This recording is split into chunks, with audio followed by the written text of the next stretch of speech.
Hello, dear viewers. Welcome to this edition of the news. My name is Roshan Hore. As always, we'll begin with the headlines. Prime Minister Justin Yumva has joined heads of state and government in the opening ceremony of the 2026 annual meetings of the African Development Bank in Congo-Brazzaville. On Wednesday, the Rwanda National Police will be holding a ceremony to mark 25 years since its founding. And on the international scene in Belgium, 4 people, including 2 teenagers, have been killed after their school bus collided with a train.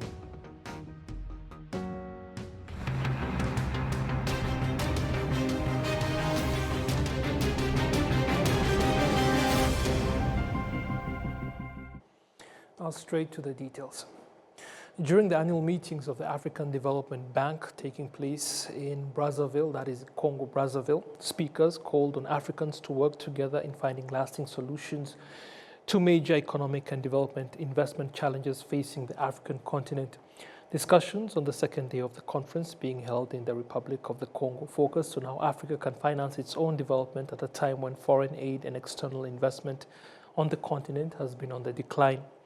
The president of the African Development Bank reminded participants that Africa possesses all the resources needed to achieve economic self-sufficiency, including mineral wealth, renewable energy resources, and other assets. The deputy chairperson of the African Union Commission emphasized that young people make up the majority of Africa's population, which she described as a major development advantage compared to other continents. During the conference, the President of the Republic of the Congo, His Excellency Denis Sassou Nguesso, announced that beginning in 2027, his country will remove visa requirements for visitors from other African countries, a move considered an important step toward the continent's integration and cooperation. The annual meetings of the African Development Bank will conclude on Thursday. Other issues to be discussed include financing environmental protection projects in Africa, strengthening regional integration among African countries, strategies for sustainable development across the continent, and related topics. Now, on Wednesday, the Rwanda National Police will be holding a ceremony to mark 25 years since its founding. Scheduled to take place at the police training school, Gishari, the ceremony will coincide with the graduation of junior officers. One of the most significant areas of development for the force over the years has been in training. From a humble start with just the police training school at Gishari, offering basic policing skills and formerly known as communal police training, the Rwanda National Police has expanded into a highly professional organization equipped with modern facilities, specialized training programs, and international partnerships, all focused on preparing officers for complex security issues.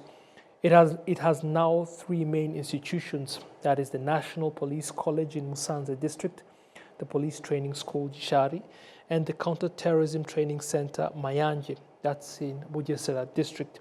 In terms of gender representation, the early years of the force saw low participation of women. However, over time, the gap has closed significantly. With specialized academic programs like a 4-year Bachelor of Information Technology, which has already graduated over 200 police officers, the Rwanda National Police has now established itself as a knowledge-based institution. Now, the Rwanda Supreme Court is encouraging banks and microfinance institutions to embrace mediation in resolving commercial disputes as part of efforts to ease the growing burden of business-related cases in courts. Over the past 3 years, banks have filed 549 cases in various commercial courts, while microfinance institutions have brought 84 cases before the courts. The cases usually arise after disagreements over contracts between 2 parties, mainly related to loans. Officials in the Central Bank of Rwanda have noted that the mediation program introduced within the financial sector has already shown positive results. In the last 3 years, 157 commercial-related cases filed by banks were resolved through mediation, while around 200 cases involving microfinance institutions were also settled through the same process. Now, the Vice President of Honduras, Her Excellency Diana Herrera Portillo has highly praised the cooperation that exists between the government of Rwanda and its development partners, saying it is clearly reflected in the improvement of citizens' living conditions. She made the remarks while visiting development projects implemented jointly by Gicumbi District and World Vision. The Vice President visited a water supply project located in Kageyo sector, where she was welcomed by residents benefiting from the water distribution system. She and her delegation were also given time to listen to presentations from provincial and district leaders explaining how the government works together with its development partners. The 41-kilometer water supply system she visited provides water to 3,128 residents. Vice President Diana Herrera said she was deeply impressed by the collaboration she saw. The governor of the northern province, Maurice Mugawo Wagahunde, observed that the visit demonstrates the effectiveness of good governance that gives priority to citizens and whose impact is recognized even beyond Rwanda's borders. Now, to agricultural matters, and the Rwanda Agriculture and Animal Resources Development Board has introduced a technology-based system for monitoring cattle reproduction using ultrasound scanners with the aim of increasing productivity. The system uses imaging technology to monitor cows from the time they are artificially inseminated until they give birth. In implementing the program, RAB is working in partnership with France. The French ambassador to Rwanda has confirmed that France is supporting Rwanda by providing equipment and training personnel who will assist in monitoring the system. The Minister of State in the Ministry of Agriculture and Animal Resources has said that the technology will also help identify and select high-quality breeds capable of producing the desired output. Recent statistics from RAB for last year show that more than 117,000 cows underwent artificial insemination, resulting in the birth of 44,543 calves. The Ministry of Agriculture and Animal Resources says there are plans to increase the number of inseminated cattle to more than 741,000 before the year 2028. Now, a global report on technology startups ecosystems conducted across 120 countries and more than 1,500 cities, including Kigali, has ranked Rwanda 4th in East Africa and 10th in Africa among countries building technology as a key pillar of national development and investment attraction. We have the details with Adams Kwizera. One of the key drivers behind the growth of Rwanda's technology ecosystem has been strong investment from both the government and private sector players, including Noskin Kigali. After an investment of $20 million at the end of 2023, they have generated $45 million within 2 years through technology projects developed by more than 1,200 innovators and entrepreneurs working there. Currently, nearly 1,400 Rwandans and foreign nationals work there on a daily basis, with projects that are contributing significantly to both Rwanda and the African continent. According to Abraham Augustine, an employee at the Innovation Hub. At Open Circle Africa, we created a platform where people, individuals, or companies or service providers can go and register, add their expertise and everything they do, or maybe also their experience. And then with those profiles, we validate them. And then on projects, if we have event management related projects, we can go on the list on the platform, see what talents we have, and then collaborate with them on the projects. There's an opportunity for you to actually meet with people, to network, and the space has been so conducive and it's really good for business. You come around, you have your life, both professional life and also social life, and it's a kind of a work balance lifestyle around here, and it's been a wonderful place to work in so far, and I really like it here. Our solution is actually like a customer base, so they give us their problem, then we adapt their problem to the solution we provide as a service, as digital service actually, yes. The report titled Global Startup Ecosystem Index 2026, published on May 19 by the Swiss-based organization Startup Link, indicates that Rwanda recorded a 14.4% growth in startup and technology development during the year. The report also estimates the value of Rwanda's startup ecosystem at $614 million. Another major investment in this sector is Westwall Startup House Kigali. The hub has brought together more than 600 young Rwandan and international entrepreneurs whose projects are valued at over $1 million and have created jobs for more than 300 people. The CEO of the organization, Alexandria Gatare, says the institution has a unique approach. Primarily, we do support Rwandan startups, but with certain programs like the InsurTech program, we were able to support Nigerian startups, South African startups, Kenyan startups, and also because we have 5 hubs across the continent in Kenya, Tanzania, Tunisia, and now in Ghana, we're able to use that network to further our support for our local startups as well. What differentiates us from other ecosystem supporters is that we're able to give tailored support. We first try to understand the needs of the startups and not just give generic support, and so that has really translated in the work that we've done, and that we're now able to see that the startups we supported 5 years ago are now scaling beyond Rwanda, and we're very proud of that. Young innovators working in these technology hubs say they are benefiting from mentorship and support that help transform their ideas into market-ready projects. Our hope is to grow with Rwanda. Everyone comes in and it's very obvious that there is an ambition, there is a vision, there is a place the country is going to. We sit and try to align with that and to the best of our ability, make sure that the community is growing. Actually, that's the key and the most important metric for us. The people who come into this place, the people who make this their home, are they growing? Are they improving? Are they gaining better knowledge? Are they being connected to global networks that will empower them? If you look at the companies we've supported, some of them have grown beyond this space. They have their own offices, their own buildings. They've hired so many people. They're working with the mining industry. We're proud, That's what makes us happy at the end of the day, that people are able to grow. Rwanda maintained its 4th position in East Africa and 10th position in Sub-Saharan Africa, the same ranking it held in last year's report, among countries prioritizing technology as a driver of national development.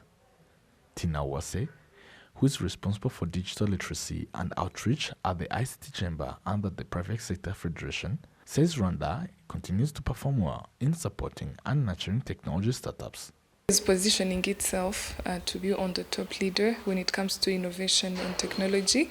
Looking at how some of the countries were a bit developed before us, and now that Rwanda is able to compete with them, it gives us hope that maybe in the next 2 to 5 years to come, Rwanda is going to be the top leading country in innovation and in technology.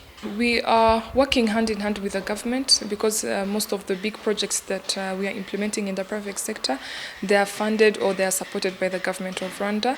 And by those I can mention the Hunger Hubs. These are 6 hubs with equipments, Fab Lab, digital fabrication equipments, and also a part of software development that provides training to the youth.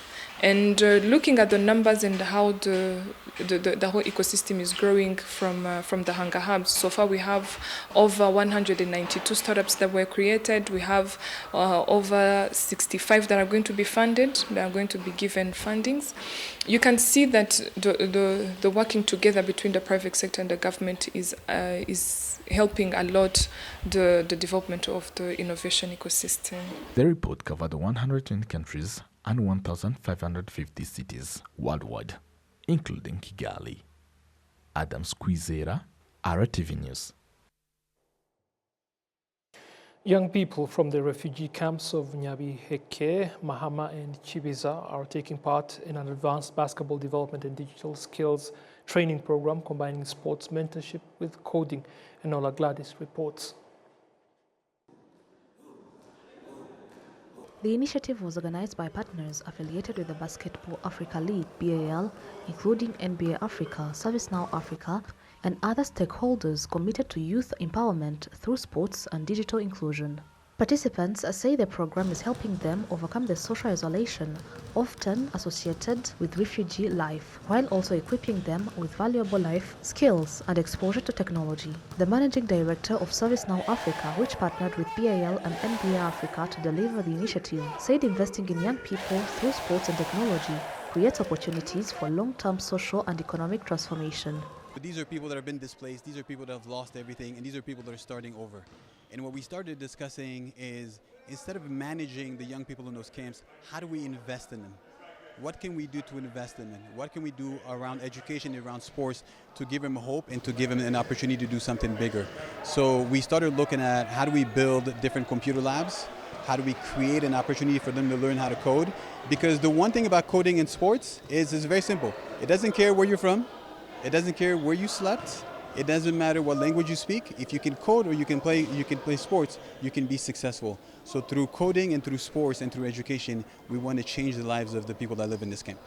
About sports, everything that happens on the back end of sports is technology related.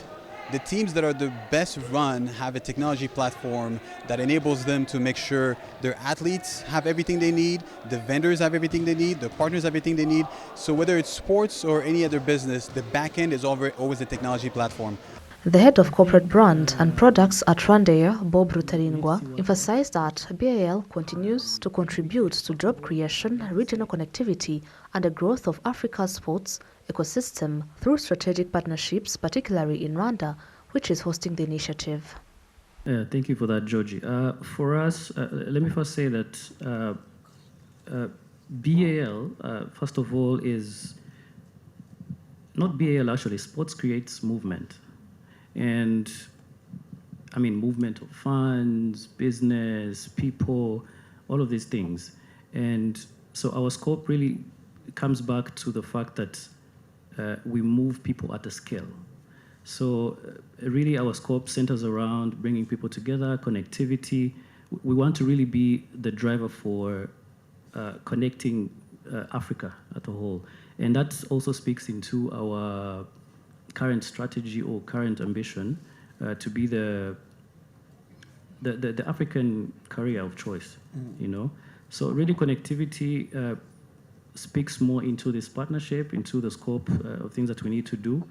Can we, beyond you know, connecting travelers, can we connect to more businesses, you know, partners like BAL, and I believe there are many other partners who are partners with BAL that we can have discussions with. Green Ride. There are many other opportunities that we can get from this partnership.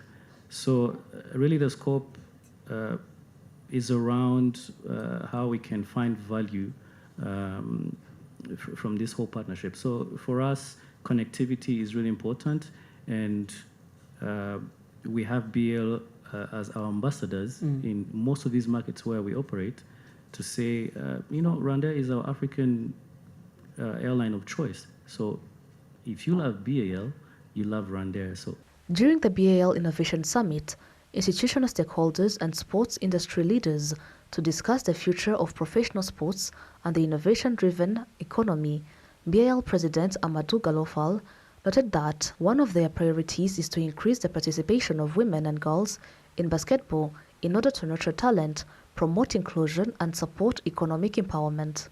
Doing is bigger than basketball. Yeah. Listening to the presentation both from Nikki and Alex, you know, is showing that, you know, I think the message is not falling on deaf ears, because this was our goal, this was our agenda from day one, to build something that is bigger than basketball, to build an anchor, you know, for the continent where jobs will be created, tremendous economic value is going to be derived. When you talk about leadership, that capacity building through programs like BL for Her, we are running currently a BL for Her Elevate Camp to make sure that we are pushing the development of women's basketball, not only because women have shown, you know, throughout the history, even in Africa, that they could be world-class athletes. Clarisse Mashangwana, who's in the FIBA Hall of Fame is here with Alison Pfister, Chinebu Mike was here, mentoring this next generation of young girls. We see also through that program tremendous leaders who are playing an integral role in building this ecosystem. The initiative is currently benefiting around 100 young people from Chiziba Refugee Camp in Karongi District, Mahama Refugee Camp in Kirehe District, and Nyabiheche Refugee Camp in Gatsibo District. Enora Gladys, RTV News.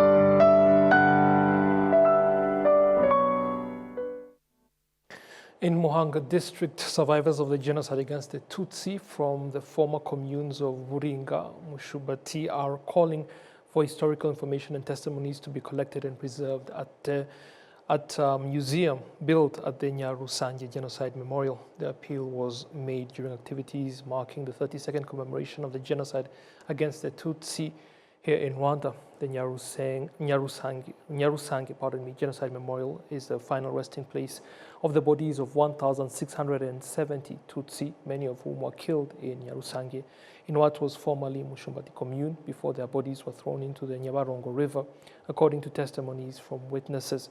The mayor of Muhanga district, Jacqueline Kaitare, spoke about the role of the bad leaders who planned and carried out the genocide. Survivors from Nyarusangi and their friends built both the memorial and the museum. However, up to now, no historical material has yet been placed inside the museum.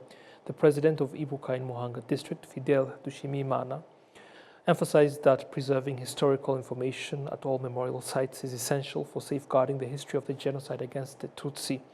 The Nyarusangi Genocide Memorial is one of 3 genocide memorial sites located in Muhanga district. Now, survivors of the genocide against the Tutsi from Chinigi have pointed out that Tutsi in the area began being killed even before the plane carrying former Rwandan President Juvenal Habyarimana was shot down. They say this helps counter attempts by some people to distort or minimize the genocide against the Tutsi by claiming that it was merely a reaction to the plane crash. During the 32nd commemoration of the genocide against the Tutsi held in Chinigi, some survivors explained that the area's particular history is that killings of Tutsi had already started long before April 1994. They criticized those who seek to deny or trivialize the genocide against the Tutsi by claiming that it was caused by anger over the death of President Habyarimana. The survivors say that the history of Chinigi should be preserved through a memorial that would help both Rwandans and foreign visitors understand what happened there, especially since the area is a major tourist attraction. The Executive Secretary of the Northern Province, Pascal Ngendahimana, has stated that the provincial administration, Musanze District, and other partners are considering building a memorial dedicated to that history. Currently, the Chinigi Memorial Site contains the bodies of 166 Tutsi killed during the genocide, although families who lost relatives there say the number is still far lower than the actual number of victims from the area. During the commemoration activities, one genocide survivor was given a cow.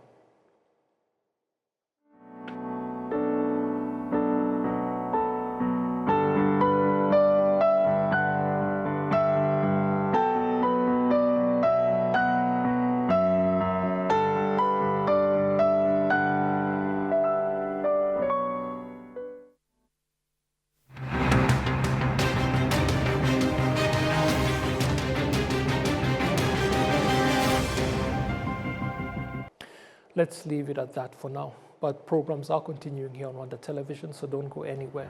Until I see you again, it's goodbye.